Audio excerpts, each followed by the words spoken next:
Assalamualaikum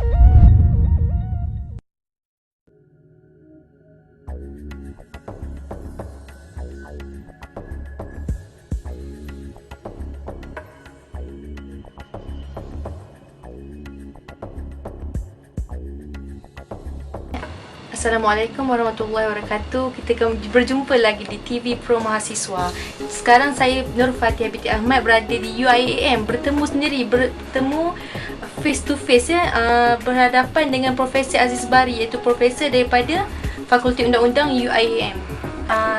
Saya tanya pendapat Prof, macam mana pendapat Prof tentang konsep kebebasan akademik yang sebenar yang sepatutnya diamalkan di kampus-kampus terutamanya?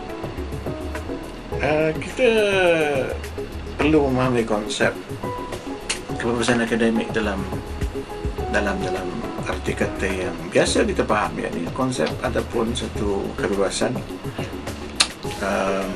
di kalangan ahli akademik untuk mengajar dan menyelidik, untuk mengungkapkan idea dia, baik dalam pengajarannya, dalam dewan kuliah ataupun di luar.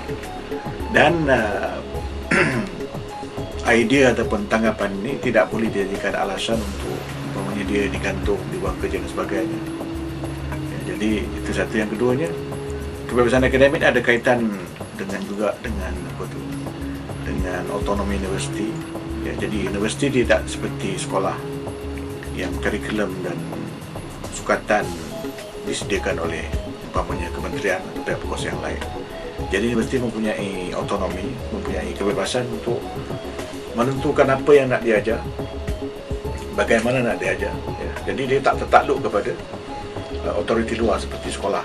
Jadi itu yang membezakan universiti dan sekolah. Jadi saya melihat bahawa kebebasan akademik itu ada kaitan dengan otonomi universiti, dan dia semestinya menunjuk ataupun juga menekankan ataupun ada kaitan dengan pentingnya universiti sebagai suatu pusat kecemerlangan, sebagai suatu pusat kajian, penyelidikan sebagai penerbitan. Jadi sebab itu hal-hal ini sepatutnya ada dalam universiti.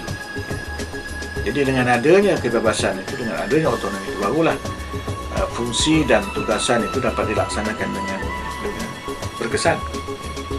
Jadi bukan kerana kebebasan dan otonomi itu wujud dengan sendiri untuk sendiri, tetapi ada sebalik untuk mencapai maksud ketinggian, martabat dan otonomi ilmu itu sendiri, khususnya, dan kebenaran umumnya. Jadi itu sebabnya kita lihatkan konsep-konsep tadi itu mempunyai kaitan satu sama lain.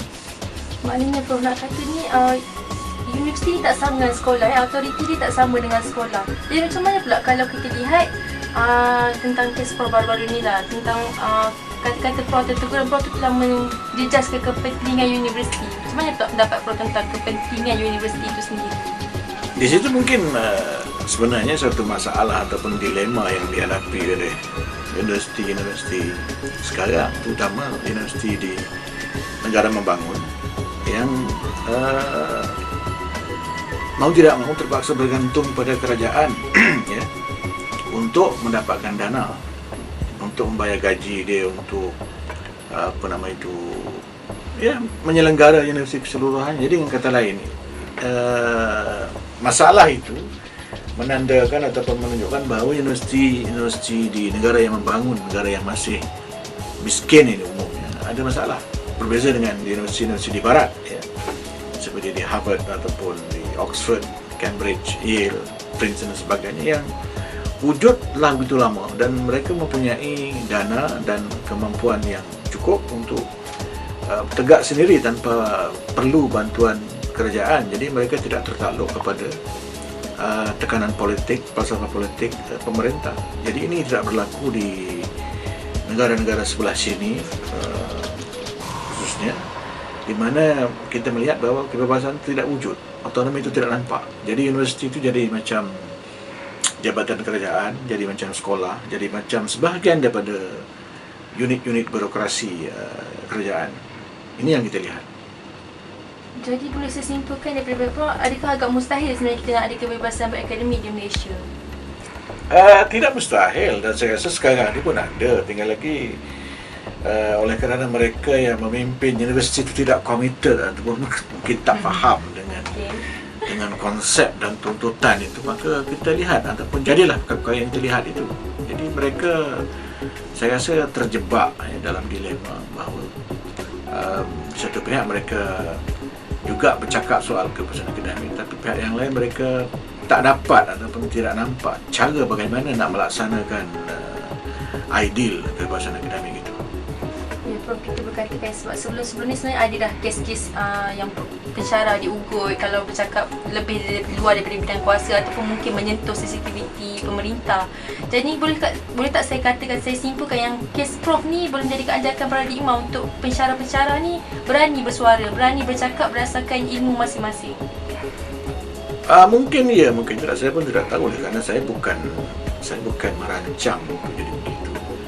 Saya hanya mengeluarkan pendapat berdasarkan apa yang saya tahu, berdasarkan bidang keilmuan dan kepakaran saya. Jadi saya tidak pasti sama ada ini akan menjadi suatu lonjakan, suatu anjakan dan sebagainya, ataupun adakah saya yang jadi ikon atau tidak. Tapi pada saya hanya bercakap apa yang saya tahu. Begitu juga dengan komen semalam mengenai laporan juru audit. Itu bidang-bidang yang saya tahu, bidang-bidang yang saya kaji. Jadi saya hanya sekadar pertamanya untuk mengongsi apa yang saya dapat, apa yang saya kaji dengan masyarakat.